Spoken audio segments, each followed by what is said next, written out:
So we were discussing construction safety, and today we are going to do another very interesting topic on construction safety.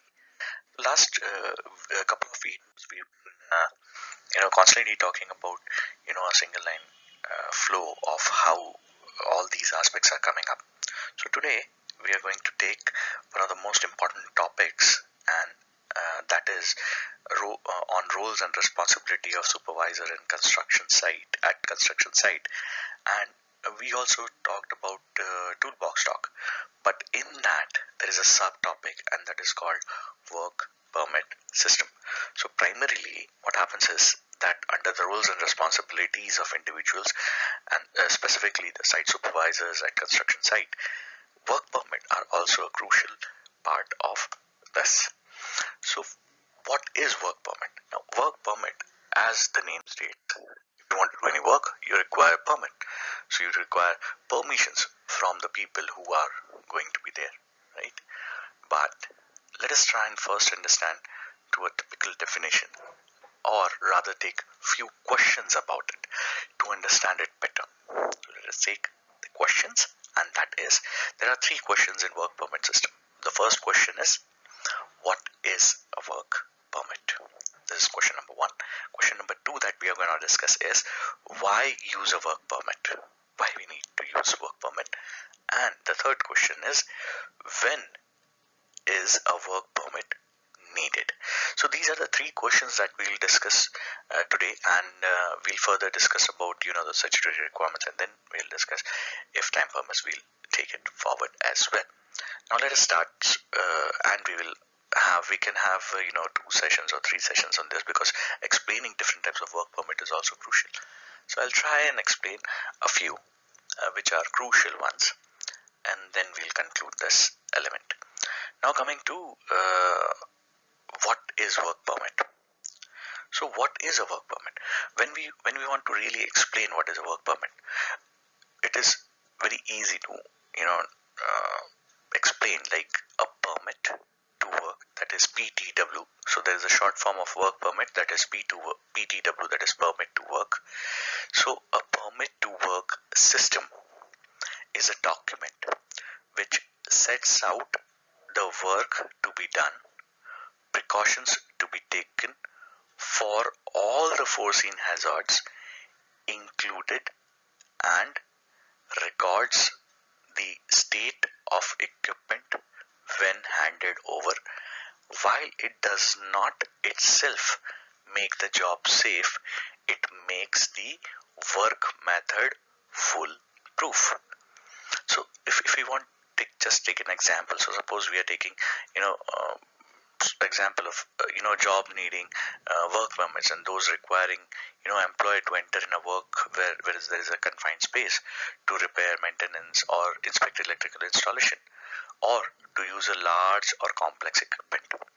So these are a few examples of work permits. Now work permits, where it is required, what is a work permit? So basically, when we are explaining this, let us simplify this. This was the definition part. So now let us simplify it. How we can simplify it? Very easy. First and foremost thing is, what is a work permit? It is a said document. Now it is basically under the hierarchy of control. It comes under simple administrative control, naturally, because it is just documentation. It's not going to make the process safe.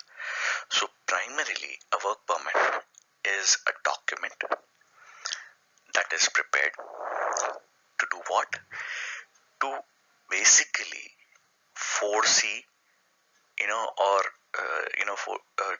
write or explain, or give information about the hazards that are involved in doing the activity on site. So whenever people make work permit system checklist or work permit okay, these things are required. So it is very easy. First you must understand that for what job, what are the things that are required, what tools and tackles are going to be required.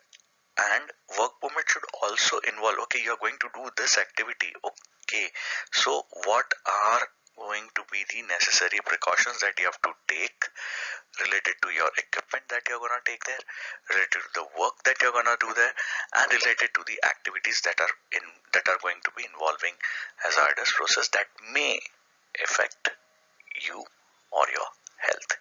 Correct. So this is about work permit. Now, why use a work permit? Correct. So second question. So why use a work permit?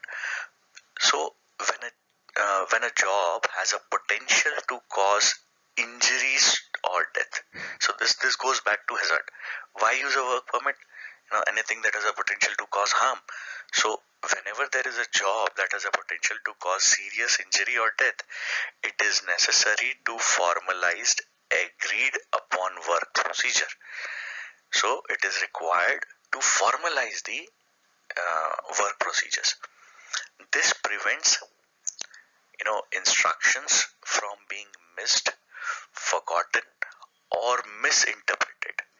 It also serves as a checklist to ensure that all hazards have been identified and evaluated. Work permit is issued for non-routine work and not for routine work like cleaning, housekeeping, etc. In addition, the occupier or the supervisor and the assigned workers will be able to verify that all the requirements and conditions are complied with and before the job is started. So why use a work permit? So it is like why I have divided this in categorical questions, because this actually gives the right information. See, basically work permit acts as a checklist, but it also requires you are not supposed to miss any point out. So what you do is whenever you're doing whenever you're filling the work permit, so it is basically a checklist. So you must understand that okay, these are the things that I have to check, okay, these are the precautions that I have to take, okay, and this is a non-routine work, not a routine work, it is a non-routine work. So work permits are ideally issued for things that are non-routine work. Every now and then you don't do that work, right? So it's a non-routine work. So whenever there is a shutdown, when there is a closure, whenever there is a just a maintenance. So now we will be discussing the third question, that when is a work permit needed? So work permit should be used when there is a danger of first fire, sparks from open flames, welding, cutting, fumigation and everything, explosive, corrosive or toxic gas atmosphere is present, pressurized system is there, steam or other hot materials are burned, electricity and other energy sources are to be maintained or repaired, accidental startup of mechanical equipment is possible. So these are non-routine works. See, every day you don't get fire, right? So if there are chances that okay, there can be a fire there, if you have to do some welding activity, and if there is there are chances that there can be a fire, so you require a work permit system. Then if there are chances of sparks or open flame coming out, so welding, cutting, fumigation, not fumigation, what you call this, fumens, that is basically whenever you're doing some brazing activity or something like that. So all that requires work permit. Then coming to wherever there is possibility that the area becomes explosive, corrosive, highly corrosive or toxic gas atmosphere is another possibility. So there you have to make sure that you use work permit, so that you have to ensure that yes, all these things should not happen. So if at all the activities are going on, and you have to control them. So what are the controls possible? So you have to make sure that those controls are kept in mind and kept in place. Then pressurized system, any place where you have to do where there is a pressurized system existing, so there you have to use work permit. Then coming to steam or the other hot material, when you have to work on a place where there is steam present or work material is present, so there also you have to use work permit. Then coming to, when there is an oxygen deficiency or oxygen enriched atmosphere is possible while working in the atmosphere, if in the area, if this is a possibility, then it is required.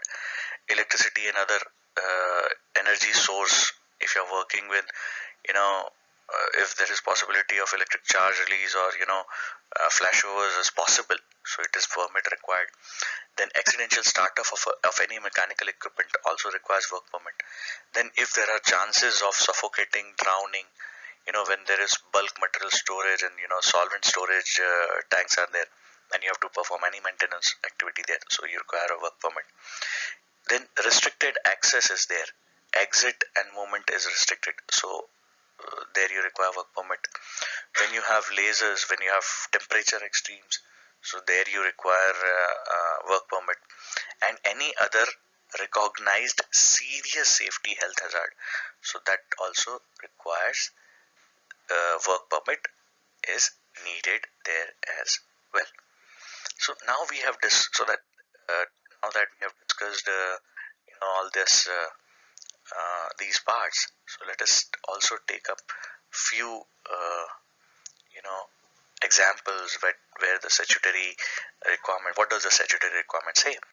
So Factories Act 1948 model run made thereunder says there is no express provision under Factories Act concerning work permit.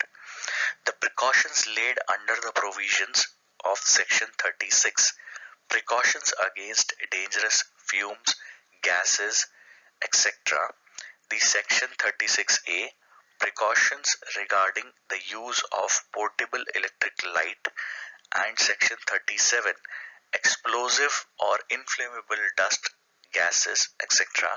for work in any confined space wherein gas, fumes, vapors or dust is likely to be present, involving risk to person, use of portable electric light or appliances for such work in confined space and for work in any manufacturing processes producing dust, gas, fumes or vapors of such character likely to explode on ignition respectively. These precautions can be best be observed by following work permit procedure and state governments notified rules. So this is what the statutory requirement says. For example, Maharashtra has framed a specific rule, that is 73C, on safety measures in factories where equipment or pipeline containing inflammable materials are operated.